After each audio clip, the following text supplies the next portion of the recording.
Hello बच्चों, बहुत बहुत स्वागत है आपका दीक्षा क्लासेस में। और आज हम लोग कर रहे हैं ट्रिगोनोमेट्री का दूसरा क्लास। ठीक है, पहला क्लास आपके यूट्यूब चैनल पे अपलोडेड है। ठीक है, जिसमें हमने पहले क्लास में कुछ बेसिक्स की बात की थी। यहाँ हम लोग समझेंगे उसी के अनुपात जो हमने बात किया था कि त्रिकोणमिति में 6 अनुपात होते हैं: साइन, कॉस, टेन, सेक, कॉसेक। ठीक है, इन सब की बात जो हम लोग कर रहे थे, इसी की बात हम लोग करेंगे और आगे समझेंगे इनके डिग्री के बारे में। ठीक है, देखिए ये यहाँ पे अगर आप अपने बुक में देखिएगा, आपके बुक में भी ये एक चार्ट बना हुआ होगा। उस चार्ट में आपको sine 0 degree, sine 45 degree, sine 30 degree, 45 degree, 60 degree और 90 डिग्री सबके बारे में दिया हुआ होगा। ठीक है, इसको समझते हैं कि ये कैसे बनाया गया, साथ में इसके ऊपर क्वेश्चन करेंगे। और आपके एग्जाम में इससे बहुत प्रश्न बनता है। ऑब्जेक्टिव में भी आपसे पूछा जाता है कि साइन 30 डिग्री का क्या वैल्यू होगा, साइन 45 डिग्री का क्या वैल्यू होगा, कॉस 45 डिग्री का क्या वैल्यू होगा। आपको 4 ऑप्शन दे देगा। इसको याद करने का तरीका होता है। ठीक है, देखिए साइन में लिखा हुआ है साइन 0 डिग्री। 0 डिग्री का वैल्यू 0 होता है। 30 डिग्री का हो जाता है 1/2। 45 आता है तो 1/√2, इसी में 2 के पीछे में रूट लग जाता है। यहाँ भी 2 होता है लेकिन √3/2 और ऊपर √3 आ जाता है। और 90 डिग्री का वैल्यू 1 होता है। ध्यान दीजिएगा, जो साइन का वैल्यू होता है उसका उल्टा होता है कॉस का वैल्यू। देखिए इधर जो साइन 90 डिग्री का वैल्यू था वो कॉस 0 डिग्री का वैल्यू है।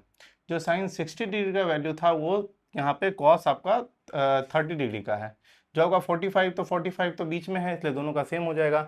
जो साइन 30 डिग्री का वैल्यू था वही कॉस 60 डिग्री का वैल्यू है। जो साइन 0 डिग्री का वैल्यू था वही कॉस 90 डिग्री का वैल्यू है। तो ध्यान दे दिए, मतलब जो साइन का वैल्यू होगा उसका जस्ट अपोजिट उल्टा साइड से आपका 90 है तो 0 से इसका इक्वल दोनों का वैल्यू सेम होगा। तो अगर साइन का वैल्यू याद कर लिया तो आप उसका उल्टा कर दीजिएगा तो आपको कॉस का वैल्यू निकल जाएगा। अब टेन का क्या होता है, टेन को हम लोग साइन बाय कॉस करते हैं। ठीक है, टेन जब हम साइन बाय कॉस करते हैं तो उसे टेन का वैल्यू निकलता है। देखिए जैसे यहाँ पे दिया हुआ है आपको साइन थीटा, जैसे मान लीजिए टेन बराबर जो होता है, टेन थीटा बराबर जो होता है sine theta by cos theta होता है। ठीक है, ये फॉर्मूला है। ये फॉर्मूला भी आपको हम लिखाने वाले थे लेकिन ये फॉर्मूला का यूज हम लोग यहीं करते हैं। तो एक तो फॉर्मूला आपको ये पता होना चाहिए कि टेन थीटा बराबर होता है sine theta by cos theta. कैसे होता है इसको ये भी समझ लेते हैं। साइन क्या होता है, साइन होता है परपेंडिकुलर बाय हाइपोटेनस। और कॉस आपका क्या होता है, कॉस आपका होता है बेस बाय हाइपोटेनस। तो दोनों एच कट जाएगा तो ये क्या हो जाएगा, पी बाय एच हो जाएगा। तो ये आपका किसका वैल्यू हो जाएगा, ये टेन थीटा का हो जाएगा। तो हम लोग समझते हैं, क्योंकि हम लोग जानते हैं टेन थीटा बराबर होता है sine theta by cos theta. तो किसी भी वैल्यू रख लेते हैं, मान लेते हैं हम लोग रखते हैं साइन 30 डिग्री का, साइन 30 और कॉस 30। तो साइन 30 कितना है, साइन 30 देखते हैं तो है 1/2। और कॉस 30 कितना है तो देखते हैं कितना है आपका भाई, कॉस 30 √3/2 है। √3/2 है, दोनों कट जाएगा तो क्या बचेगा 1/√3। 1/√3। अब देखिए कि टेन 30 का वैल्यू कितना है, 1/√3 है। 1/√3 आया। तो जब भी हम साइन बाय कॉस करेंगे तो टेन का वैल्यू आएगा। और हम जानते हैं टेन का जो उल्टा होता है, अपोजिट होता है, मतलब टेन थीटा बराबर जो होता है, टेन थीटा बराबर होता है 1/कॉट थीटा होता है। कॉट थीटा मतलब टेन का अपोजिट होता है। क्यों, क्योंकि टेन थीटा बराबर क्या होता है, पी बाय एच होता है, पी बाय बी होता है, और ये होता है बी बाय एच होता है। ठीक है, मतलब ये जो होता है परपेंडिकुलर बाय बेस होता है, वो होता है बेस बाय परपेंडिकुलर। मतलब लंब बाय आधार, और ये होता है आधार बाय लंब, इसलिए अपोजिट हो जाएगा। तो वही, इसका अगर जीरो को उल्टा करेंगे तो ये नॉट डिफाइन आएगा, क्योंकि इसको पहले ही खुद जीरो है तो ये नीचे क्या डिफाइन होगा। 1/√3 को उल्टा करेंगे तो √3, क्योंकि नीचे लिखाता नहीं है, वन को आप अपोजिट कीजिए तो 1/1 को 1 ही लिखेंगे। √3 को हम लोग जैसे ही व्युत्क्रम करेंगे तो 1/√3 होगा, इसको भी करेंगे तो 0 होगा वैल्यू। ठीक है, तो देखिए निकल गया। उसी तरह हम लोग जानते हैं कि कॉस थीटा बराबर होता है 1/सेक थीटा। ठीक है, आपको हम बता चुके हैं पिछले क्लास में 1/सेक थीटा। तो 1/सेक थीटा होगा मतलब क्या हो जाएगा, कॉस का जो होगा, कॉस का उल्टा जो आपका हो जाएगा सेक हो जाएगा। आप देख लो, 1 का उल्टा 1 करोगे, यहाँ √3/2 है तो 2 ऊपर चला जाएगा, √3 नीचे आ जाएगा। साइन का क्या उल्टा होता है, साइन का उल्टा होता है साइन थीटा बराबर होता है, बराबर होता है 1/कॉसेक थीटा। 1/कॉसेक थीटा, ये सब आपका फॉर्मूला है। ठीक है, ये भी आपका फॉर्मूला है कि जब हम प्रूफ करेंगे तो वहाँ पे यूज़ करेंगे, कभी कभी ज़रूरत पड़ेगा तो हम लोग इस सब फॉर्मूला का यूज़ करेंगे। आप इसी को उल्टा करके देखो, यहाँ पे 2 है, 1/2 को उल्टा किए तो सिर्फ 2 आया। 1/√2 को √2 किए, √3/2 है तो 2/√3 हुआ। तो जैसे ही हम लोग इसको उल्टा किए तो वो वैल्यू किसका निकल गया, कोसेक का। तो हम लोग क्या जानते हैं, साइन का उल्टा क्या होता है, तो साइन का उल्टा कोसेक होता है, कॉस का उल्टा सेक होता है और टेन का उल्टा कॉट होता है। ठीक है, ये इसका अपोजिट, ये इसका अपोजिट, ये इसका अपोजिट, मतलब 1 बाय हो जाता है, सिंपल से सिंपल। वो क्या करते हैं ना, उसको हम लोग क्या करते हैं, जो नीचे वाला होता है मतलब अंश जो होता है वो हर बन जाता है, हर जो होता है वो अंश बन जाता है। ठीक है, तो इस पे हमने 3 प्रश्न लिखा है। पहला क्वेश्चन है sine 30 degree plus cos 60 degree plus tan 45 degree. ठीक है, तीनों का सम बताना है कितना होगा, मतलब आपको क्वेश्चन पूछेगा मान ज्ञात कीजिए, क्या बोलेगा, sine 30 plus cos 60 plus tan 45 का मान ज्ञात कीजिए। तो कैसे कीजिएगा, यहाँ पे ध्यान देने वाला बात यह है कि हम लोग को सीधा क्या, साइन 30 का वैल्यू कितना है, तो साइन 30 का वैल्यू 1/2 है। तो हम लोग सीधा क्वेश्चन 1 में हम लोग सीधा 1/2 लिखेंगे, प्लस cos 60 का मान कितना है, cos 60 का मान भी 1/2 है और tan 45 डिग्री का मान 1 है। अब क्या करेंगे, इसका एलसीएम निकालेंगे तो 2 आ जाएगा, तो ये हो जाएगा 1 + 1 + 2, तो क्या 2 3 4, तो 4/2 हो जाएगा, ये कट जाएगा, आ जाएगा 2, और ये आपका हो जाएगा आंसर। ठीक है, इतने आसानी से आपका आंसर आ जाएगा। अब देखिए दूसरा क्वेश्चन, देखिए ये बहुत ही जबरदस्त क्वेश्चन है और ये आपके एग्जाम में पूछता है ऐसा क्वेश्चन। लिखा हुआ है sine square 60 degree plus cos square 60 degree plus sec square 45 degree. ठीक है, देखिए चलिए इसको इरेज करते हैं, उसके बाद देखते हैं। यहाँ पे इसको हटाया जाए, इसको हटाया जाए, और हम लोग देखते हैं क्वेश्चन में क्या है, साइन स्क्वायर 60 डिग्री। तो 60 डिग्री क्या है, 60 डिग्री है, हम लोग देखते हैं साइन स्क्वायर √3/2, तो √3/2 को स्क्वायर करेंगे, प्लस क्या दिया, cos square 60 degree, cos square 60 degree क्या होगा, 1/2 होगा, तो 1/2 का स्क्वायर करेंगे, और प्लस क्या आ जाएगा आपका sec square 45 degree, sec square 45 degree देखेंगे तो √2 आ जाएगा, तो √2 का स्क्वायर करेंगे। ये क्वेश्चन नंबर 2 है आपका। तो रूट निकल जाएगा बाहर, तो 3/4 आ जाएगा, और ये हो जाएगा 1/4 हो जाएगा, प्लस ये 2 हो जाएगा। अब इसका एलसीएम निकालेंगे, तो 4 4 2 का एलसीएम 4 हो गया, तो ये 3 हो गया, प्लस 1 हो गया, प्लस 2 हो गया। ठीक है, ये आपका आ जाएगा, तो कितना हुआ, 3 2 5 1 6, 6/4 काटेंगे तो आ जाएगा 3/2 हो जाएगा, 3/2 हो जाएगा, और ये आपका आ गया आंसर। इतना आसानी से हमारा आंसर हम लोग को मिल चुका है। ठीक है, देखिए बस हम लोग क्या किए, जो मान था उस मान को बैठाए और उसको सॉल्व कर दिए, हम लोग का क्या आंसर आ गया। क्वेश्चन तीसरा देखिए क्या लिखा, tan 30 plus cot 30 plus sec 0 degree. Question number 3 लिखेंगे, क्या दिया हुआ है, tan 30, 10 कहाँ है भाई, तो 10 यहाँ है, 30 डिग्री यहाँ है, यहाँ देखते हैं, तो कितना आता है 1/√3, तो लिखेंगे 1/√3, प्लस का मार्क दिया हुआ, प्लस का साइन दिया, प्लस देंगे। cot 30 का वैल्यू देखते हैं कितना है, तो √3 है, तो √3 लिखेंगे, और उसका सेक 0 डिग्री, सेक 0 डिग्री का मान 1 है, प्लस 1 लिखेंगे। अब इन सब का एलसीएम निकालेंगे, तो इसका एलसीएम कितना हो जाएगा, इसका एलसीएम हो जाएगा, क्योंकि सबके नीचे कुछ नहीं होता है तो सबके नीचे 1 होता है, ये ध्यान रखिएगा।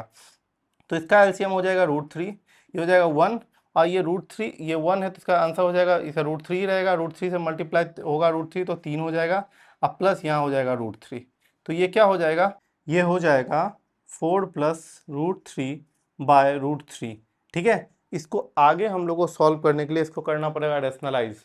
ठीक है, तो हम लोग इसको अब यहीं पे रखते, रेशनलाइज करने का ज़रूरत नहीं है। ठीक है, तो देखिए ऐसे हम लोग का निकलता है आंसर। अब बहुत ही आसान तरीके से निकल गया, कोई ऐसा चीज़ नहीं है कि आपसे नहीं होता। बस आपको याद क्या रखना है, आपको याद रखना है ये चार्ट। अगर ये चार्ट आपको याद रहेगा तो प्रश्न बहुत ही आराम से बनेगा, ना ही आप डरोगे ना ही आप घबराओगे, और अच्छे से करोगे। ठीक है, चलो अभी हम लोग नेक्स्ट क्वेश्चन की तरफ बढ़ते हैं। तब तक अगर बैठे हुए हो, चलो फटाक से सब्सक्राइब कर दो और लाइक भी कर दो और शेयर भी कर दो। चलो पहला प्रश्न है, cos 60 degree +1 by cos 60 degree -1, इसका मान ज्ञात करना है। दूसरा क्वेश्चन है tan 60 degree into cos 30 degree. फिर तीसरा क्वेश्चन आपका आता है, दूसरा क्वेश्चन था, तीसरा क्वेश्चन आपका है sin 45 degree into cos 45 degree minus sine square 30 degree. चौथा क्वेश्चन है cos 30 degree into cos 45 degree. देखिए ये दोनों अलग है, ये दोनों मल्टीप्लाई में है, और फिर यहाँ माइनस का, और ये दोनों मल्टीप्लाई। उसी तरह पांचवा क्वेश्चन है, ये सब क्वेश्चन करते हैं, ये सब क्वेश्चन आपके एग्जाम में पूछता है, बहुत अच्छे से बनाते हैं। देखते हैं cos 60 डिग्री का मान कितना होता है, तो आप बोलिए सर cos 60 डिग्री का मान होता है 1/2। ठीक है, तो 1/2 प्लस 1 करेंगे और इधर लिखेंगे 1/2 माइनस 1। इसको सॉल्व करना है, तो सॉल्व करेंगे, ये हो जाएगा 2, ये हो जाएगा 1 प्लस 2, इधर लिखेंगे तो ये हो जाएगा कितना 1 माइनस 2/2, ये दोनों दो दो खत्म हो जाएगा और मेरा आ जाएगा 3, और ये मेरा कितना होगा, ये एक में से 2 घटेगा तो ये मेरा -1 है। तो इसको हम एज इट इज ऐसे लिख सकते हैं, ये हमारा क्या निकल रहा है, ये हमारा निकल रहा है वैल्यू। ठीक है, इसी तरह से हम लोग दूसरा प्रश्न बनाएंगे। दूसरा प्रश्न देखिए क्या है, हालांकि कभी भी डिनोमिनेटर माइनस में नहीं होता है, तो इसको हम लोग ऐसे लिख सकते हैं, -3/1 लिख सकते हैं, या इसको -3 भी इस तरह से कर सकते हैं। ठीक है, चलिए दूसरा देखते हैं। दूसरा क्वेश्चन जो आपका है वो है 1060 इंटू कॉस 30। तो 1060 का वैल्यू कितना होता है, 60 का वैल्यू होता है √3। तो हम लोग लिखेंगे क्वेश्चन नंबर 2 में लिखेंगे √3 इंटू कॉस 30 डिग्री का मान होता है √3/2। ये देखिए आपका वैल्यू होता है। तो ये देखिए जब डिनोमिनेटर में से कुछ नहीं होता है तो 1 होता है, और सामने सामने से मल्टीप्लाई होता है, क्रॉस में करता है, तो √3 मल्टीप्लाई होगा तो 3 हो जाएगा, 3/2 हो जाएगा। इतना आसानी से ये तो क्वेश्चन बन गया, यही इसका आंसर है, ये मत समझिए नहीं, यही आंसर ही होगा इसका। क्वेश्चन नंबर 3 देखते हैं। क्वेश्चन नंबर 3 आपका बोला है साइन 45 डिग्री, ठीक है, into cos 45 degree minus sine square 30 degree. Value डालते हैं, तो साइन 45 का हो जाएगा 1/√2, आपका 1/√2 इंटू कॉस 45 का भी वैल्यू हो जाएगा 1/√2, और यहाँ पे आता है साइन माइनस साइन स्क्वायर कितना है 30 डिग्री, साइन 30 डिग्री का वैल्यू होता है √3/2। तो इसका क्या लिखा हुआ स्क्वायर है, तो स्क्वायर कर देंगे, ये दोनों मल्टीप्लाई होगा, मल्टीप्लाई सामने सामने से होता है तो 1/2 हो जाएगा, माइनस √3 और √3 को का स्क्वायर है तो ये कितना हो जाएगा 3 हो जाएगा, और ये 2 का स्क्वायर 4 हो जाएगा। इसको हम लोग सॉल्व कर लेंगे, 2 4 का एलसीएम 4, तो ये हो गया 2 माइनस 3, तो हो जाएगा 1/4, और यह हो गया आपका आंसर। ठीक है, अगला क्वेश्चन आपका दिया हुआ है कॉस स्क्वायर 30 डिग्री। तो कॉस स्क्वायर 30 डिग्री कितना हो जाएगा, वैल्यू हो जाएगा √3/2।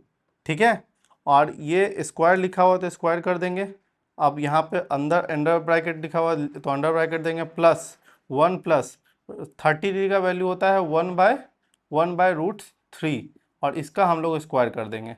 ठीक है, चलिए आगे देखिए क्या है, तो √3 का क्या होगा, √3 का हो जाएगा 3, और ये हो जाएगा 4, और अंदर करेंगे तो ये आपका पहले इसको तोड़ लेते हैं, 1 प्लस 1/3 हो जाएगा, कोई दिक्कत नहीं है। इधर आइए, चलिए इधर आइए, तो 3/4 को 3/4 ही लिखते हैं, और अंदर करते हैं तो 3, यहाँ पे एलसीएम लेंगे तो ये 3 हो जाएगा, ये हो जाएगा 3 प्लस 1। ठीक है, तो ये फिर से लिखेंगे 3/4, क्योंकि बीच में कुछ नहीं है, मतलब मल्टीप्लाई का साइन होता है। ठीक है, और ये हो जाएगा आपका 4/3, तो ये 3 3 खत्म, ये 4 4 खत्म, तो आपका वैल्यू कितना हो गया 1 हो गया। इतना आसानी से ये भी बन गया। ठीक है, तो इसका मतलब ये क्या है कि हम लोग को क्या होना चाहिए, मान याद होना चाहिए, और हम लोग को मान याद होगा तो हम लोग आराम से क्वेश्चन को बना लेंगे, क्योंकि वैल्यू पुट करेंगे, और जैसे ही वैल्यू डालेंगे तो ये आपका बन जाएगा, जो हम लोग बचपन में जोड़ घटाव गुना भागा बनाते थे वही आपका आ जाएगा। अब जोड़ घटाव गुना भागा को बना देना है। चलिए कुछ और प्रश्न को देखते हैं। ठीक है, जो इस टॉपिक में दिया हुआ है बेहतरीन क्वेश्चन, जो आपके एग्जाम में पूछता है, 3 3 5 5 नंबर का क्वेश्चन पूछता है, उसको बनाते हैं। चलिए प्रश्न दिया हुआ है tan60 degree by sin60 degree plus cos 30 degree. तो tan60 डिग्री का वैल्यू होता है √3 बाय sin60 का वैल्यू होता है 2/√3, √3/2 प्लस ये आपका होगा, इसका भी वैल्यू हो जाएगा √3/2, 30 का वैल्यू भी √3/2 होता है। अब इसको क्या करना है, सॉल्व करना है। सॉल्व करने के लिए क्या करना है, ऊपर तो √3 है तो उसको ऐसे ही रहने देंगे, ऊपर √3 को रहने दीजिए, और नीचे 2 2 का एलसीएम कर लेंगे तो 2 हो जाएगा, ये हो जाएगा √3, अब प्लस ये हो जाएगा √3। ठीक है, आगे देखिए, इसको फिर नेक्स्ट हम लोग करते हैं, तो ये √3 का √3 हो जाएगा, ये हो जाएगा 2√3/2, तो ये दोनों खत्म, तो ये क्या हो गया, हम लोग का आया √3/√3, इस दोनों को काट देंगे तो वैल्यू कितना आ जाएगा 1 आया। अरे वाह, देखिए तो मतलब क्या होगा, tan60 degree by sin60 plus cos 30 का वैल्यू कितना हो जाएगा 1 हो जाएगा। उसी तरह से दूसरा प्रश्न को बनाएंगे। दूसरा प्रश्न है क्या, cot 30 डिग्री। ठीक है, cot 30 डिग्री बाय क्या, sin60 प्लस cos 60। ठीक है, चलिए इसको लिखिए, इसको बनाते हैं। cot 30 का वैल्यू होता है √3, ठीक है, और sin60 का वैल्यू होता है √3/2, और कॉस कॉस 60 का हो जाएगा 1/2। ये ना होता है जी। चलिए तो देखते हैं इसको सॉल्व कैसे किया जाएगा। ऊपर तो √3 है, तो √3 को हम लोग छुएंगे नहीं, इसको एज इट इज लिख देंगे और नीचे इसका एलसीएम लेंगे तो ये हो जाएगा 2, ये होगा √3 + 1। अब इस केस में क्या होगा, इस केस में क्या होगा कि ये चला जाएगा ऊपर, ठीक है, और ये ऊपर जाएगा तो क्या हो जाएगा हमारा 2√3 बाय यहाँ हो जाता है √3 + 1। तो यहाँ पे अब आ गया है क्या, तो ये आ गया है 2/√3 बाय √3 + 1। तो इसको सॉल्व करने के लिए रेशनलाइज करना पड़ेगा। आपको देखना है कि आंसर में आपको क्या दिया, आंसर में यही दे दिया या फिर आपको रेशनलाइज किया हुआ है। लेकिन याद रहे जब भी ऐसा है तो रेशनलाइज ज़रूर कीजिए। रेशनलाइज करने के लिए क्या करेंगे, इसको मल्टीप्लाई करेंगे √3 - 1 बाय √3 - 1। देखिए रेशनलाइज करने के लिए हम लोग क्या करते हैं, जो डिनोमिनेटर में रहता है उससे हम लोग मल्टीप्लाई करते हैं, सिर्फ साइन बदल देते हैं, प्लस था इसलिए माइनस कर दिए। अब इसको सॉल्व कर देते हैं। सॉल्व करेंगे तो क्या होगा, मेरा आंसर आ जाएगा, ठीक है। और आंसर आएगा तो क्या होगा आपका, लिखिए √2/3, इसको मल्टीप्लाई करेंगे √3 - 1 से, और ये आपका क्या होगा a + b × a - b। a + b × a - b क्या होता है, a² - b²। तो a² मतलब 3 का स्क्वायर माइनस b का स्क्वायर मतलब 1 का स्क्वायर, ठीक है। तो इसको सॉल्व करेंगे तो आपका कितना आ जाएगा, ये आपका, इसको एज इट इज लिख दीजिए, ये हो गया 2/√3 और ये हो गया √3 - 1। इसको सॉल्व करते हैं तो ये हो जाएगा कितना, ये हो जाएगा 3 - 1, 3 - 1 होगा। फिर इसको आगे बढ़ाते हैं तो होगा 2√3 और यहाँ पे है √3 - 1, और बाई कितना हो जाएगा, 3 में से ये घटेगा तो 2 बचा, ये 2 और ये 2 खत्म हो जाएगा। तो यहाँ पे हमारे पास बचा क्या, हमारे पास बचा √3 × √3 - 1। इस दोनों को √3 को √3 से मल्टीप्लाई करेंगे तो कितना आएगा, 3 आएगा, और माइनस का साइन है माइनस देंगे, और √3 को 1 से मल्टीप्लाई करेंगे तो √3 आ जाएगा। और ये देखिए ये आ गया हमारा आंसर। बहुत ही ज़बरदस्त क्वेश्चन था मेरे दोस्त। चलिए लेकिन आंसर आ चुका है, सबसे बड़ी बात ये है। तो ये 3 प्रश्न आपका था, बहुत ही बेहतरीन प्रश्न था जो आपको हम करके दिखाए। आप ऐसा कोई भी प्रश्न आप बनाइएगा तो आपसे बनेगा और ज़रूर बनेगा, ठीक है। और आप देखिए कितना कम समय में, कितना कम समय में, पहले क्लास में आपको बेसिक बताया, इस क्लास में हम आपको सारा का सारा कैसे आप एंगल का इस्तेमाल करके किसी भी प्रश्न का आंसर ला सकते हैं, ठीक है। अब बाकी क्या करना है, आपको बैठ के सब क्वेश्चन बनाना है। जो क्वेश्चन नहीं बनता है आप आंसर में लिखो, आप कमेंट में लिखो कि ये क्वेश्चन नहीं बना, बस क्वेश्चन लिखो और बुक का नाम कि तुम किससे पढ़ रहे हो, उस बुक का नाम लिखो। मेरे पास सारा बुक है, उसको देख के फिर हम आपका सॉल्यूशन आपको प्रोवाइड करवा देंगे। उसी बहाने एक वीडियो और बन जाएगा, ठीक है। तो आज की क्लास वहीं पे रोकते हैं, ये छोटा सा क्लास होता है समाप्त। और आप लोगों का बहुत बहुत धन्यवाद कि आप यहाँ तक रुके। और आप लोग का काम ये है कि ज़रूर से ज़रूर सब्सक्राइब करें, लाइक करें और शेयर भी करें, क्योंकि परिवार बड़ा करना है, ठीक है। हम दो, हमारे बढ़ने दो। चलो इसी के साथ हम लोग आज के इस क्लास को यहीं पे रखते हैं। बहुत बहुत धन्यवाद।